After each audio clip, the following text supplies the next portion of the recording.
224 સંક્ષિપ્ત શિવપુરાણ લોકોને મહાન લાભ થશે અને દેવતાઓના દુઃખોનું નિવારણ પણ ડગલે ને પગલે થતું રહેશે. દેવતાઓની આ વાત સાંભળીને પિતૃએ પરસ્પર વિચાર કરીને સ્વીકૃતિ આપી દીધી અને પોતાની પુત્રી મેનાને વિધિપૂર્વક હિમાલયના હાથમાં સોંપી દીધી. એ પરમ મંગલમય વિવાહમાં મોટો ઉત્સવ થયો. હે મુનીશ્વર નારદ, મેનાનો હિમાલય સાથેનો શુભ વિવાહનો આ સુખદ પ્રસંગ મેં તમને પ્રસન્નતાપૂર્વક કહ્યો છે. હવે વધારે શું સાંભળવા ચાહો છો? નારદજીએ પૂછ્યું. હે વિધે, હે વિદ્વનો, હવે આદરપૂર્વક મને મેનાની ઉત્પત્તિનું વર્ણન કરો. એને કઈ રીતે શાપ પ્રાપ્ત થયો હતો એ કહો અને મારા સંદેહનું નિવારણ કરો. બ્રહ્માજી બોલ્યા.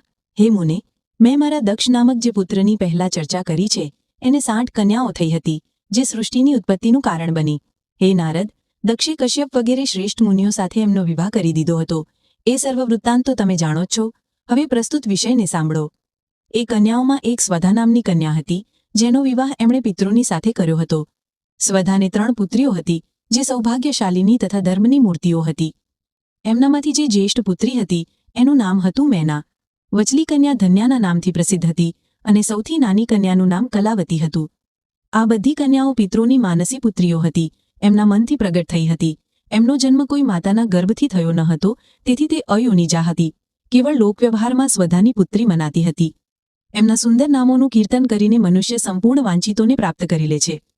તે સદા સંપન્ન જગતની વંદનીય લોકમાતાઓ છે અને ઉત્તમ અભ્યુદયથી સુશોભિત રહે છે.